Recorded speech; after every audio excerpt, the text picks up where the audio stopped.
lagi seneng. Apa tuh? Mau ngomong apa? Aku nggak ngerti tapi kalau kamu ngomong. Di balik suara dan tingkah laku hewan, ada beberapa pesan yang ingin mereka sampaikan namun tidak bisa diungkapkan dengan kata-kata. Dan kita sebagai manusia biasa juga tidak bisa mengartikan apa sih sebenarnya yang mereka rasakan atau ingin mereka ungkapkan. Tapi ada salah satu profesi di mana seseorang bisa berkomunikasi dengan hewan mulai dari membaca pikiran, membaca perasaan, sampai bisa jadi perantara pesan antara hewan peliharaan dengan pemiliknya. Namanya animal communicator.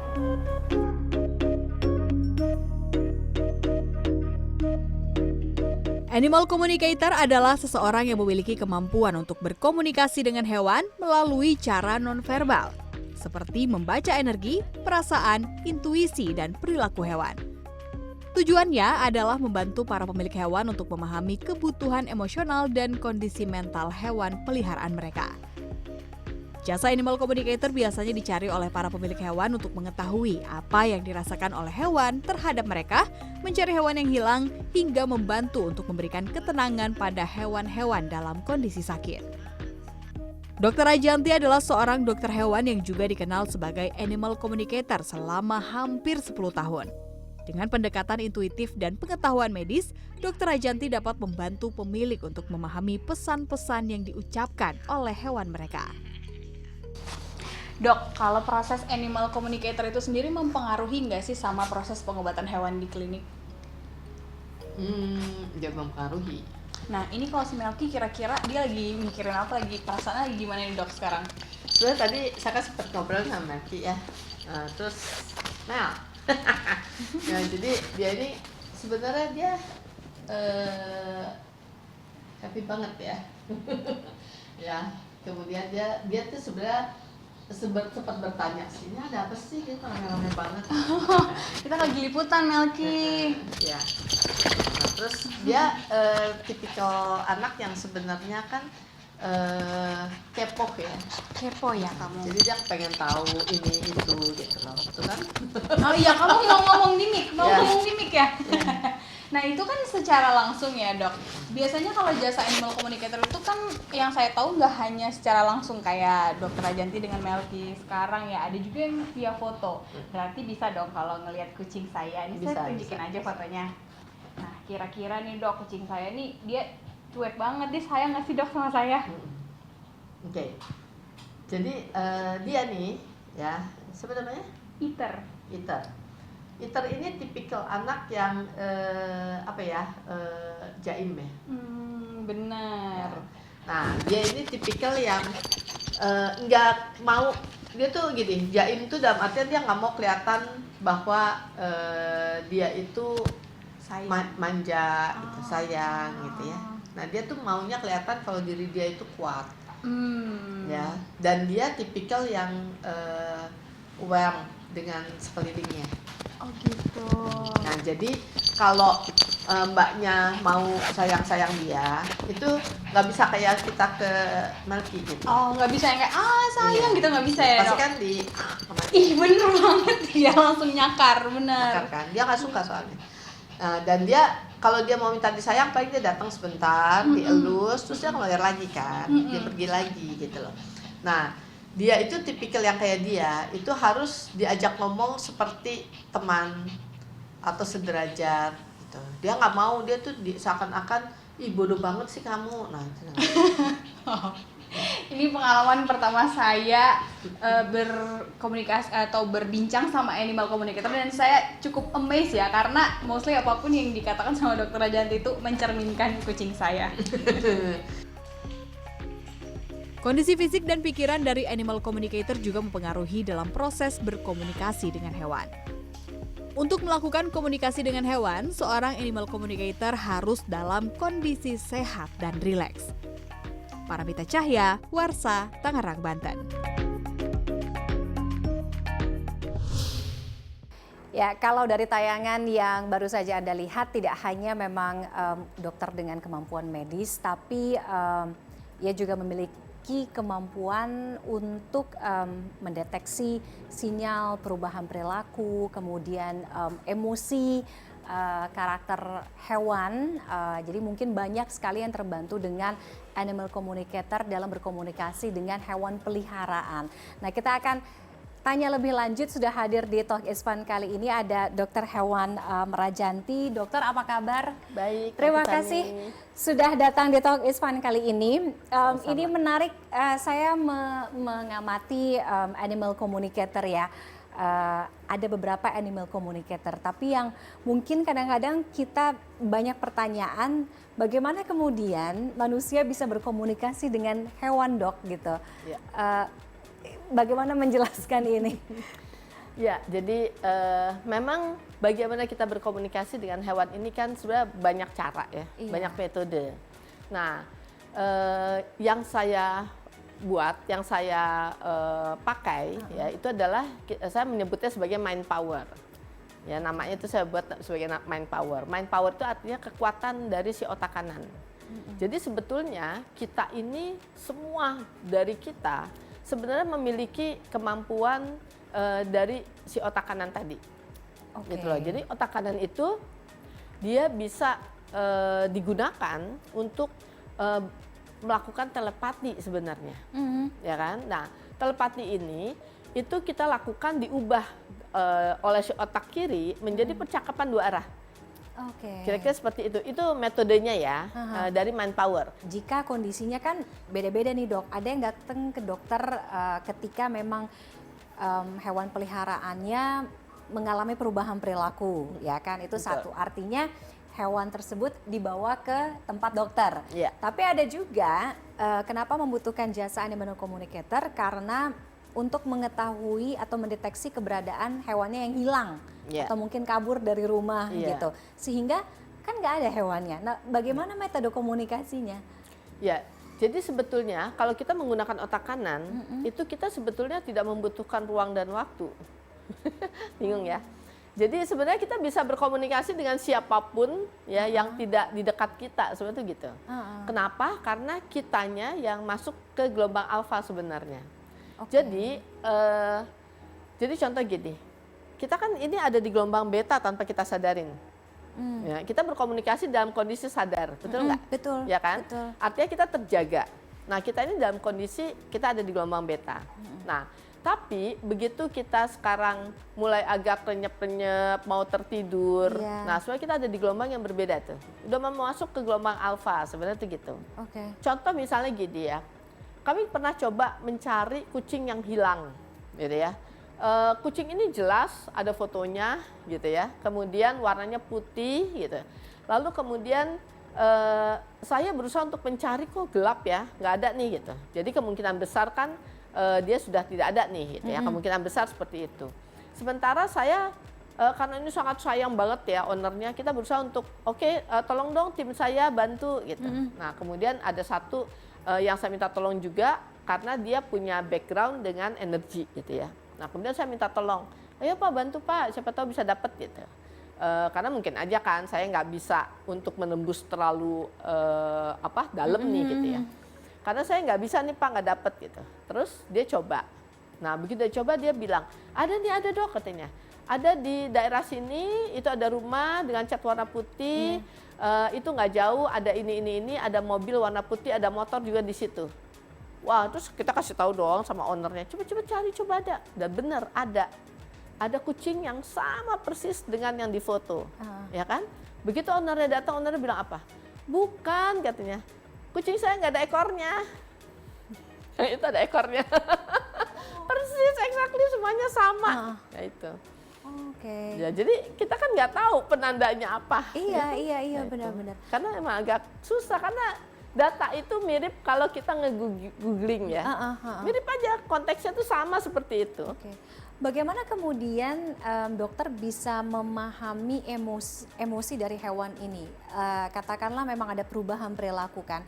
Kalau kita kan cerita, ini kan kita tahu dia sedih, kita tahu dia marah, dia kecewa gitu. Sementara kalau hewan, saya nggak tahu mungkin berbeda responsnya seperti apa. Dan respons dari hewan tersebut bagaimana kemudian ditunjukkan, Dok? Iya, jadi memang agak berbeda antara animal communicator dengan behaviorist. Oh, Ya kan? Kalau behaviorist kan mereka melihat dari perilaku ya. iya. Mereka udah mengerti misalnya kalau perilaku ini mereka maunya ini, kalau ini mereka maunya gini gitu. Tapi kan ada penyimpangan individual ya. Ya. Ya kan? Tidak semua yang jadi gini, secara behavior kalau ada kucing yang dia pipis tidak di litter box berarti dia punya masalah gitu ya. Itu kan behaviorist ya. Tapi kalau kami belum tentu kami mendapatkan sama seperti itu. Gitu loh. Bisa aja kami dapetinnya kenapa dia pipis sembarangan? Iya, karena dia udah sebel banget sama maminya nih karena maminya ngomel terus gitu. Jadi dia sengaja dia mau bikin maminya cari perhatian. Cari perhatian, Ya. Karena maminya mungkin sibuk main HP terus. Nah, itu kayak gitu ya, gitu lah. Tapi ada nggak dok, pernah nggak menemukan case gitu ya, memang hewan tersebut nggak belongs ada di tuannya atau Ada. Oh, nggak? Ada. Ada yang nggak move on karena dia masih kepengen sama tempat yang lama. Oh. Gitu. Saya pernah diminta sama teman saya karena dia kehilangan kucingnya kan. Lalu kemudian saya coba untuk cari ya si kucing ini kemana gitu. Akhirnya cari dalam artian mencari ya. Kemudian saya cari data itu, kemudian saya bilang sama dia, ayo dong kamu pulang, semua nungguin kamu nih. Terus dia bilang apa? Enggak, saya mau di sini aja. Kenapa? Ya karena di sini saya menemani seorang anak perempuan dan saya dikasih gambaran bahwa anak perempuan ini dia di kursi roda gitu. Nah dia merasa mungkin itu home-nya buat dia karena mungkin dia tipikal yang senang kalau dia bisa menolong, ya kan. Mungkin di tempat lama dia tahu dia disayang, tapi mungkin ini dia merasa dia lebih dibutuhkan gitu ya. Ya jadi kadang-kadang animal itu anabul ini mereka memilih tempat di mana mereka merasa Rumahnya Iya, mereka terpanggil ya. Jadi kadang-kadang kita nggak bisa paksakan ya. Ada yang dia nggak mau pulang balik ke rumah asalnya gitu ya, karena dia merasa bahwa ya saya lebih betah saya di sini gitu. Dan itu pilihan karena terutama tipikal yang karena anabul ini kan juga mirip manusia, mereka punya personality, Betul. ya kan? Betul. Yang personality-nya lebih nature, mereka lebih kuat biasanya untuk mengikuti dorongan instingnya mereka. Dan kita ya nggak bisa apa-apa juga kalau dia Iya. memutuskan, gue nggak mau balik, terus Ya, mau nggak apa mungkin gitu. ayo harus pulang, harus balik Iya, lagi iya, ke rumahnya ya, oke. Dan untuk dokter Rajante ini tidak hanya kucing dan anjing, tapi juga bisa berkomunikasi dengan banyak hewan. Ya, saya semua yang hidup ya. Oke. Ya kalau yang nggak hidup ya nggak bisa karena alamnya udah berbeda. Betul. Apa dok? Kodok katanya? Atau apa? Ya kecoa. Ya, Oke. kemudian saya seneng banget kalau saya komunikasi dengan hewan di alam bebas ya. Karena mereka nggak ada yang mempengaruhi kan. Iya. Dan cepet banget mereka mendapatkan pesan kita itu cepet banget mereka bisa ngerti ya. Oh ya. Oh, Lebih oke. cepet karena lebih pure ya, lebih murni. Tapi cara berkomunikasi dengan hewan yang satu dengan hewan yang lain karena berbeda spesies, ada perbedaan cara berkomunikasi? Enggak sih, Oh, enggak? sama aja. Oh, Sama oke. aja. Saya pernah diketawain sama burung gagak gitu ya. Oke. Karena di Alaska tuh kan saya datang ke apa sih kayak Taman Marga Satwa gitu ya. Saya kan kepengen banget lihat beruang Alaska gitu ya. Yang terkenal itu kan. Terus udah gitu kok mana nih saya nggak ketemu satu juga kan. Terus di kandangnya si beruang saya tungguin gitu. Terus si burung gagak bilang, udahlah percuma ditungguin juga nggak akan ada. Dia tuh males banget katanya gitu. Ya kan dia nggak bakalan keluar katanya gitu. Saya kan nggak percaya dong. Terus saya masih diem di situ saya tungguin masa dia nggak keluar sih gitu ya. Udah mulai kesorein kan. Dia bilang lagi, nggak percaya dikasih tahu nggak akan keluar. Dia tuh nggak bakalan keluar tidur terus kerjanya gitu. Nah itu kayak gitu. Selama perjalanan menjadi seorang animal communicator, dok, apa mungkin message atau value yang bisa dokter dapat sehingga ini juga bisa menjadi pelajaran untuk masyarakat? Kalau mungkin bahasa antar manusia kita memuliakan manusia, memanusiakan manusia gitu. Tapi ini ketika kita berhadapan dengan hewan, karena sesama jenis makhluk hidup, mereka pun juga berhak untuk mendapatkan perlakuan yang sama gitu. Ya jadi sebetulnya ya, Iya. sebetulnya jujur nih ya, sebenarnya mereka lebih wise sih daripada kita. Sebenarnya ya, karena di kamusnya mereka itu tidak ada keserakahan, mereka itu nggak ada dusta-dustaan gitu ya, tidak memanipulasi kecuali itu anabul yang tinggal di rumah. Oke, yang karena dia mirroring sama ownernya Iya, gitu ya kan. Tapi secara nature semakin mereka itu dekat dengan alam, sebetulnya mereka itu semakin freedom ya, oke. gitu loh. Nah, dan sebenarnya saya belajar banyak dari mereka kan. Jadi bagaimana mereka menyikapi sebuah masalah gitu loh. Di saat kalau kita udah lagi kesel banget gitu, mereka tuh yang bisa, udahlah dok, gak usah pikirin. Nah itu kayak gitu. Ya udahlah, udah itu jangan dimasalahin. Nah itu kayak gitu. Dan mereka itu pemaaf ya, sebetulnya. Nah, Karena yang tapi kita ya itu lihat kan tadi. dari luarnya Iya, kan ya. itu tadi ya. Contoh kayak gini, di alam bebas itu mereka punya, kan contoh kayak gini lah ya. Siapa sih yang menyangka kalau seekor badak yang besar seperti itu ternyata hatinya rintuk. Benar. Hatinya itu lembut banget gitu loh. Betul. Ya kan? Karena kita melihatnya kan dari packaging luarnya, dari fisiknya yang besar, kemudian Iya. menakutkan. Itu yang kita Iya. selalu ada di Iya. bayangan dan kadang-kadang itu yang akhirnya kemudian tertanam ke anak-anak kita kan. Iya, padahal mereka itu hatinya lembut banget gitu. Mereka tuh bisa yang ngangenin kita gitu ya. Nah begitu kita datang dia juga nggak menyerang kita gitu loh.